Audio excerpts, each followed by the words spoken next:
welcome to the Sunday meditation service. We're going to do a call and response, and I really want to hold in mind the people that are in the building that went down in Florida, that we see them in the light, and that it's a beautiful experience that can happen, that there's wonderful things that could come out of this, whether or not we do better building, better investigation or whatever.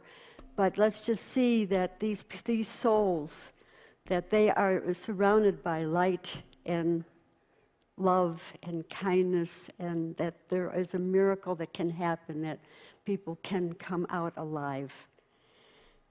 This is all, we are all brothers and sisters on this path, and we don't want the suffering that's taking place all over this world happening, but it seems to be, and we must grow from it.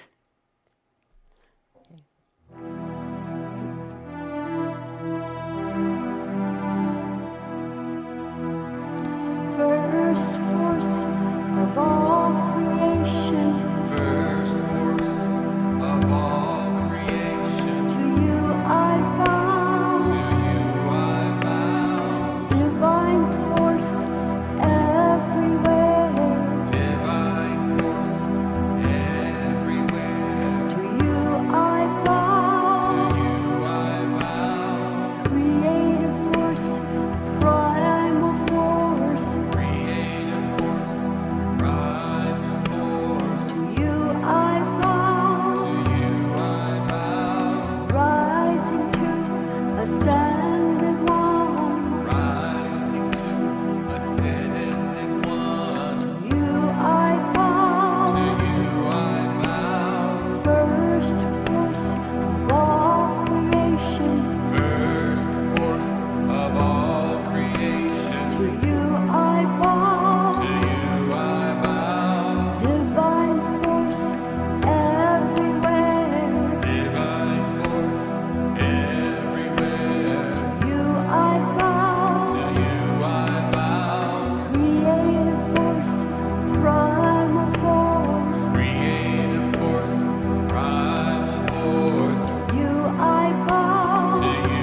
Ritamba agati, Ridamba Agati, ritamba agati, namo namo. Namo Namo, Kundalini Mati Shakti, Adi Shakti, namo namo. Namo Namo, Namo namo. Namo Namo, Namo namo. Namo Namo, Namo namo. Namo Namo Namo, namo. Namo Namo, Namo namo. Namo Namo, Namo namo. Namo Namo Namo, namo. Namo Namo, Namo namo. Namo Namo. Namo.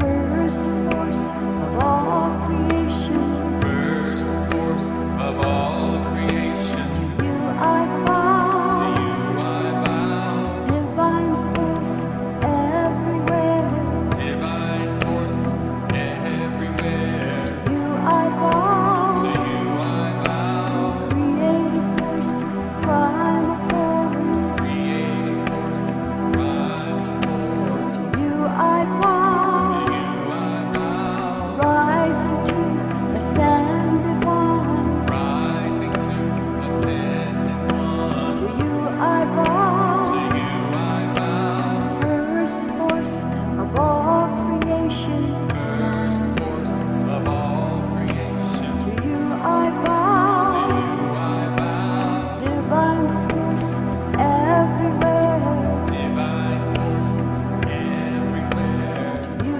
I to bow. you I bow. Creative force, primal force, Creative force, primal force, to you I to bow. you I bow.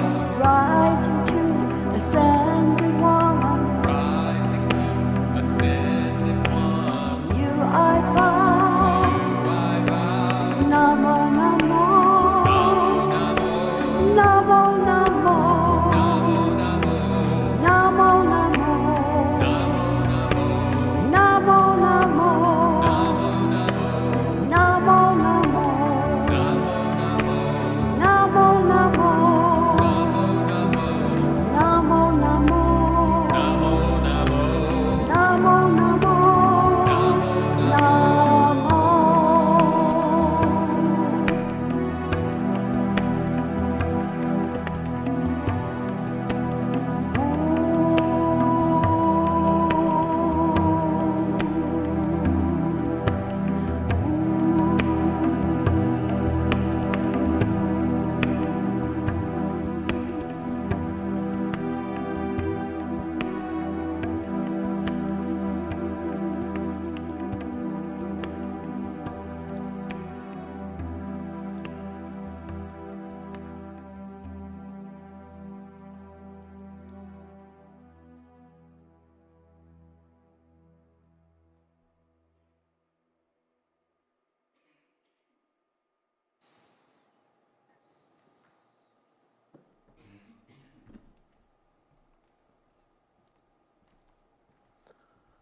Good morning, everyone. 450 years before the birth of Christ, there lived a king, Dionysius, a Greek king, who was cruel and issued edicts, commands that were very cruel and mean to the people he ruled over. At that time, he ruled over a territory of Greece in Italy that was called Syracuse. And at that time, there was a young man named Pythias who openly denounced the king as an evil despot. He was arrested, and the king sentenced him to death. And so he was placed in prison. But he was asked by the king if he had any last request before his execution, which was going to be taking place in 30 days. And he requested that he be allowed to visit his parents, who he hadn't seen in years. And the king laughed and said, "What do you take me for, a fool?" For Pythias' parents lived in a far country. And the king just laughed at him, said, "You will remain in prison until you are crucified in 30 days. But Pythias had a very close friend named Damon, who came forth and said to the king, "I will take his place. You can hold me captive for the time that Pythias is away to visit his parents. And if he does not return in 30 days, then you can crucify me instead." And so the king took him up on the offer, and Pythias left to go to a far country and visit his parents. And as the days went by, the king thought to himself, "What a fool this Damon is, for I will surely carry out the sentence against him." But then on the last day, as Damon was being escorted to be crucified, Pythias showed up. And the king was amazed. And he said, "Let me become party to this friendship, and I will release both of you." Let me become party to this friendship, and I will release both of you. Of course, he was amazed by the friendship, the devotion that these two friends had, and their courage as well. When I came upon this story, I couldn't help but think of the parting words of Jesus to his disciples. For at the Last Supper, he did part with them in a way that he gave them some insights into life. And this was part of his parting words. Can we have this first PowerPoint? You can read this in the Gospel of John, chapter 15, verses 12 to 13.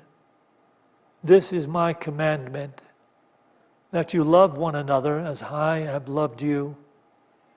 Greater love has no one than this, that a person lay down his life for his friends.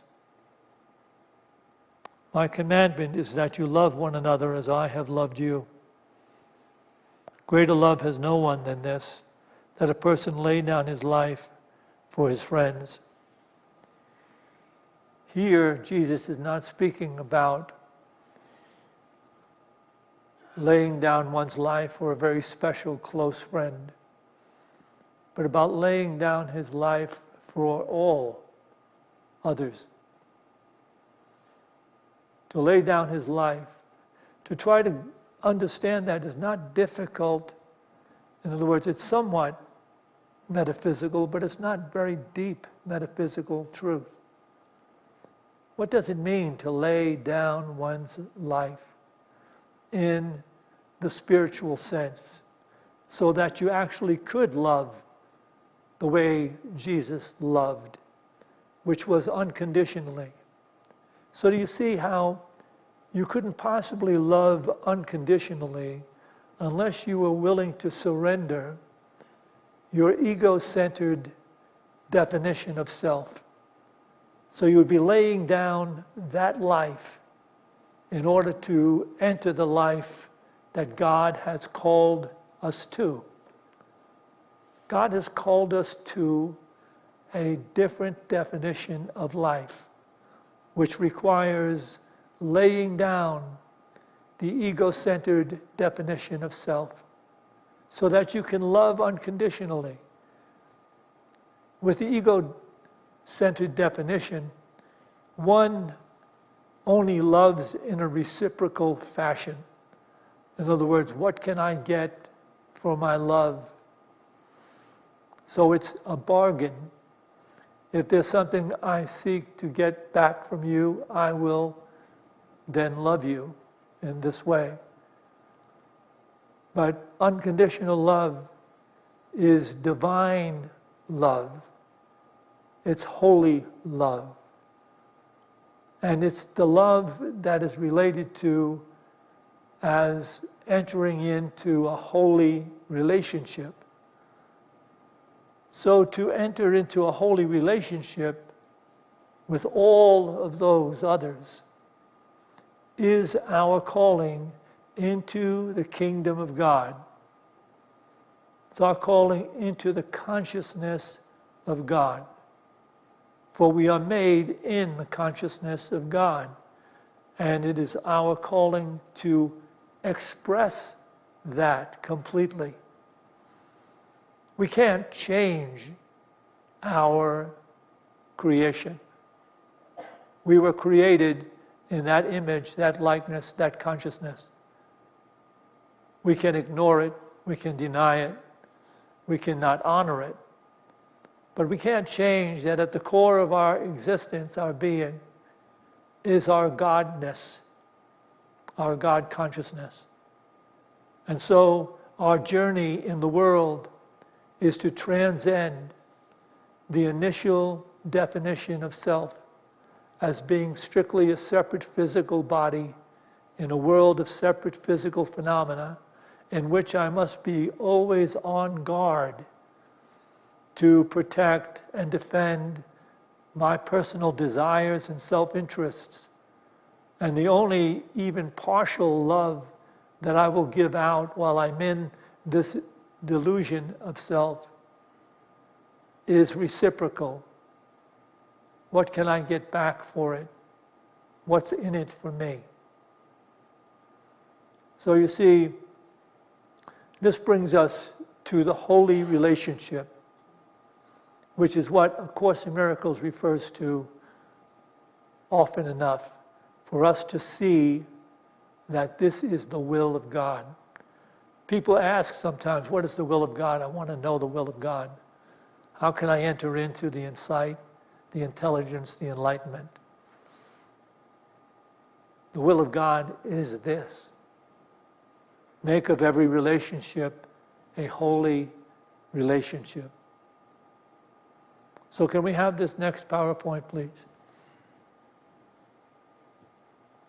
You can read this in the old text, page 448, paragraph 1. In the new edition, it's on 481. This holy relationship, lovely in its innocence, mighty in strength, and blazing with a light far brighter than the sun that lights the sky you see, is chosen of your Father as a means for his own plan. Be thankful that it serves yours not at all.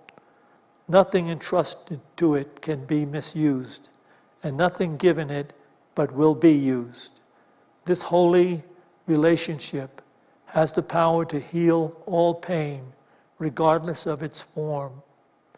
Neither of you alone can serve at all. Only in your joint will does healing lie. For here your healing is, and here will you accept at one ment. That's very profound, and especially somewhat difficult for someone who might be here for the first time. So I will try to explain it. I actually should repeat it, but I don't think I have the time to get to the most salient point if I do repeat this again. Let's see if I can manage that. Can we have this back again, please? This holy relationship, lovely in its innocence, mighty in strength, and blazing with a light far brighter than the sun that lights the sky you see, is chosen of your Father as a means for his own plan. Be thankful that it serves yours not at all. Nothing entrusted to it can be misused, and nothing given it but will be used. This holy relationship has the power to heal all pain, regardless of its form. Neither of you alone can serve it all. Only in your joint will does healing lie. For here your healing is. For here your healing is. For here your healing is. And here will you accept at one mint. This is the consciousness of the Master. The Master's mind lives in the awareness of oneness, the at one mint. That his or her mind is not separate from any other mind, not separate from any other creation, but views all seeming separate phenomena as part of self. So when the Master thinks of self and operates in the consciousness of self, he sees everyone and everything as worthy of being blessed, being served, being cared for, being loved. So look at that journey. There it is. It's so clearly in front of us. This is who we are being called to become. This is where true life actually exists. If you want healing, if your life is not healed, if you have one difficulty after another, if you have one problem after another, if you have confusion and concern and anxiety, it's because you're still imprisoned. You're still imprisoned by the illusionary definition of self. And so we have all been called out of that definition into a life that is one with all life. So that while we practice and it becomes somewhat very conscious of us to practice, at some point the joy, the majesty, the healing, and the peace that come from that practice releases you from the practice altogether. You then serve as a divine being, an emissary of light. And so we have many different definitions of practice. Masters and teachers and those who would be masters attempting to bring the truth forth in the clearest possible way to all of the people who are still struggling toward the light in the world. And believe me, all of the people are still struggling toward the light, even those despots, those evil despots, whose self-centeredness is so encroached upon the consciousness of the people around them that they cannot even move for the fear of him or her. But let me say this, there is a struggle within for the light. And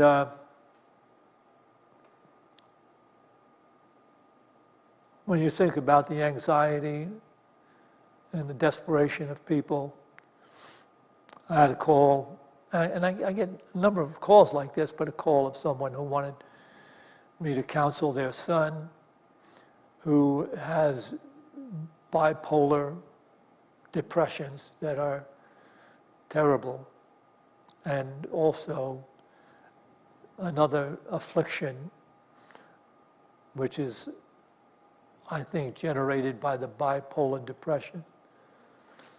And the person asked the secretary if this minister had any experience with people that were bipolar to heal them spiritually.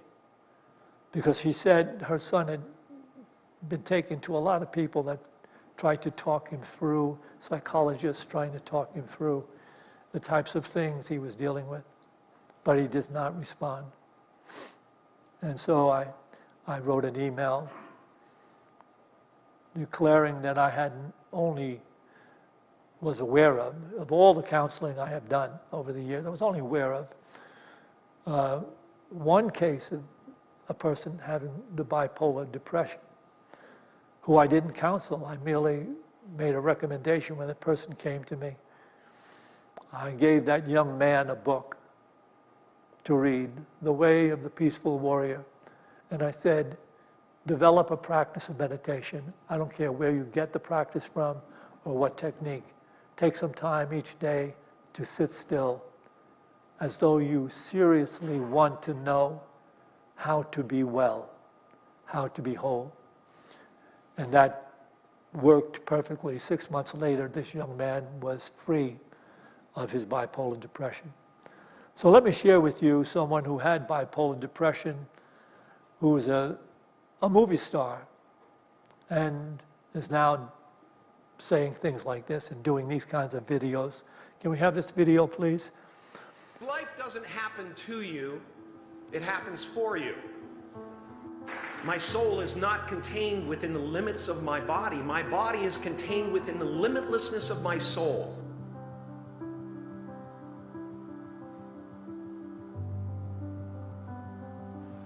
I've often said that I wish people could realize all their dreams and wealth and fame, and so that they could see that it's not where you're going to find your sense of completion.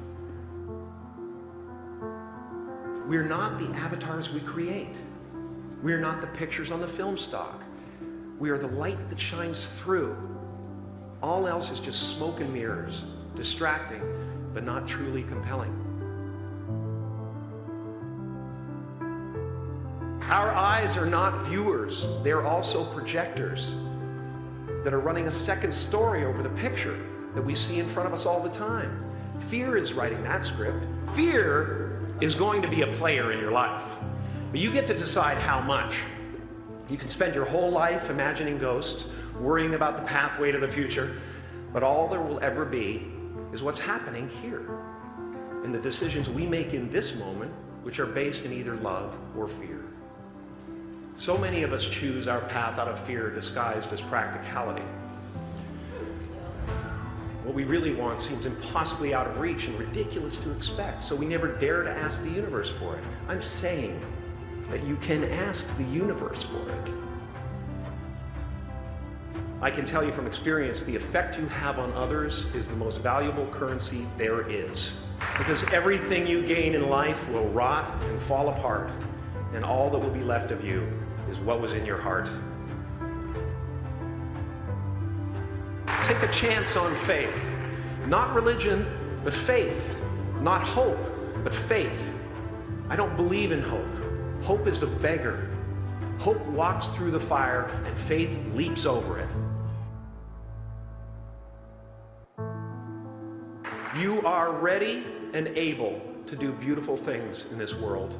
And after you walk through those doors today, you will only ever have two choices: love or fear. Choose love, and don't ever let fear turn you against your playful heart.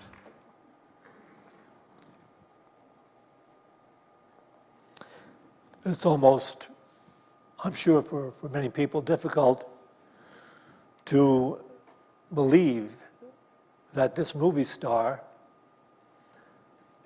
who at the time was making $20 million a movie, talking about $20 million for 6 weeks' work, could possibly have bouts of depression.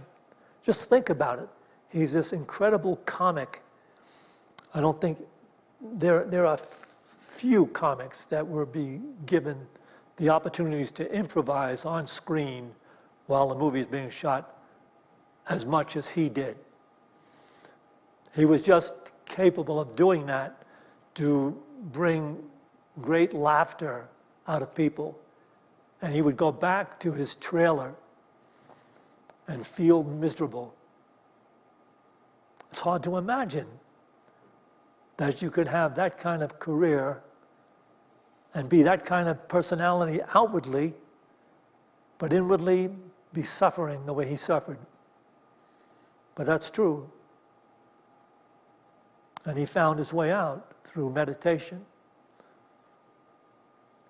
So it's an amazing thing to have that. And what is the universe requesting of us? Except that we take to task our limited projections, our limited perceptions. You see why we have to take to task our limited perceptions? Because they are based upon a false definition of happiness, a false definition of what will bring true happiness, enlightenment, and peace. So we have to take to task our own awareness by spiritual practice for the purpose of entering into this higher state of consciousness, where we then will be in the world but no longer of it. In other words, we'll no longer be tossed to and fro by the changing tides of circumstance.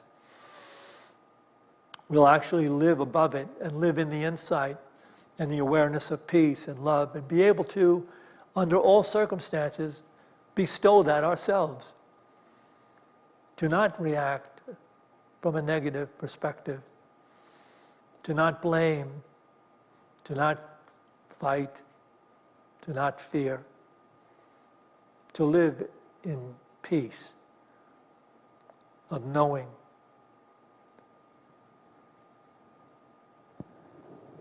Knowing, not guessing, not fearing, not grasping, not wanting, not even imagining, but having done something out of the ordinary, and carry on in a way that's out of the ordinary for the average person, and then come to a place of sheer knowing that brings a peace that can never be shaken. So let me give this, let me use the fourth PowerPoint, please. We can skip the third. This is our yoga. Whatever else you're involved in, whatever else spiritual training, etc., this is what it comes down to.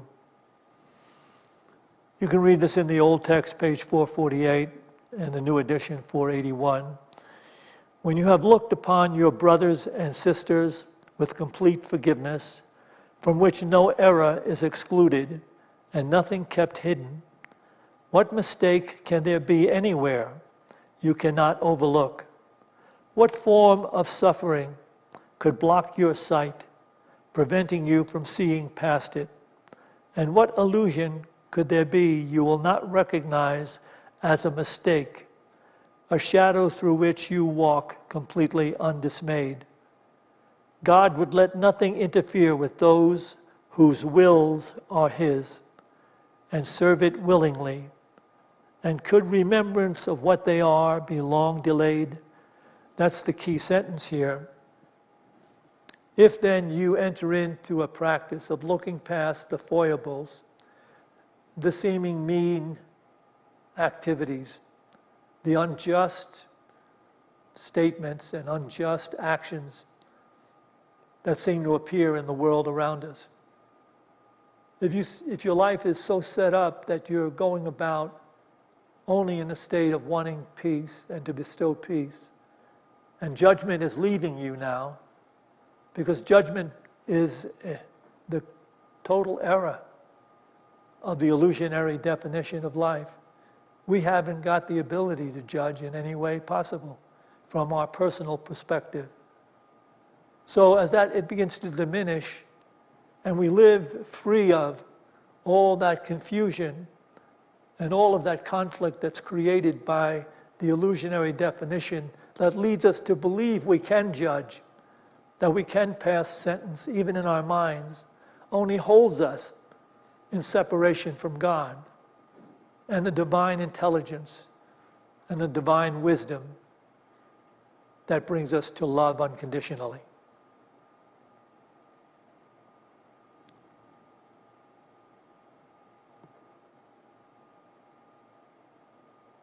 This is a high calling, but it's not an impossible one. And so we will enter into the practice of the presence. Just think how it's not that difficult today. Just like for the few moments, we're going to be meditating maybe 10 minutes.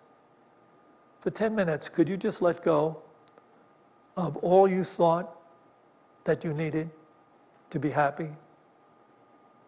All the things that you think are on the schedule that have to be accomplished for you to find that you've resolved some things and you feel okay about it and you can have some peace. Suppose you let all that go now for 10 minutes. You didn't care about any of that for 10 minutes. You only cared about being here and allowing. You decided, I'm just going to be okay and allow things just the way they are to be just the way they are. And we'll do that by allowing these beautiful Tibetan bowls and the tones of them to move through us. And when we get to that place of silence, you may just want to use this as a mantra if you don't have a particular meditation technique.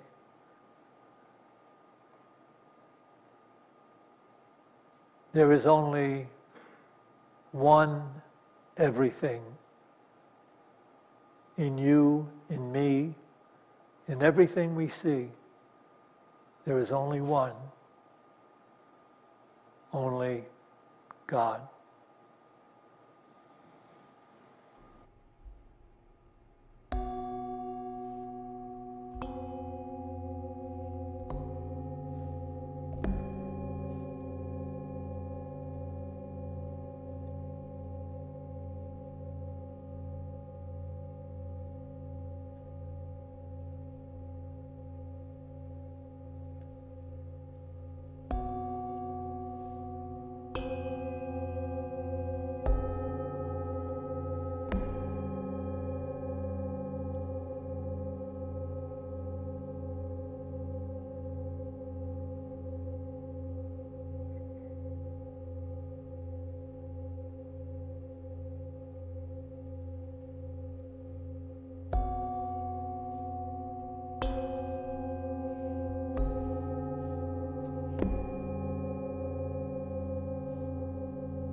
as we go forth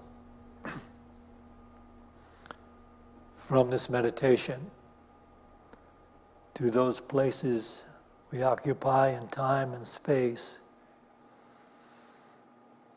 Let us go forth knowing we have everything we need right now to be absolutely happy. Nothing more is needed. And to realize this in every moment, free in every moment, to be present. For this, we say thanks. And to this we say, Amen.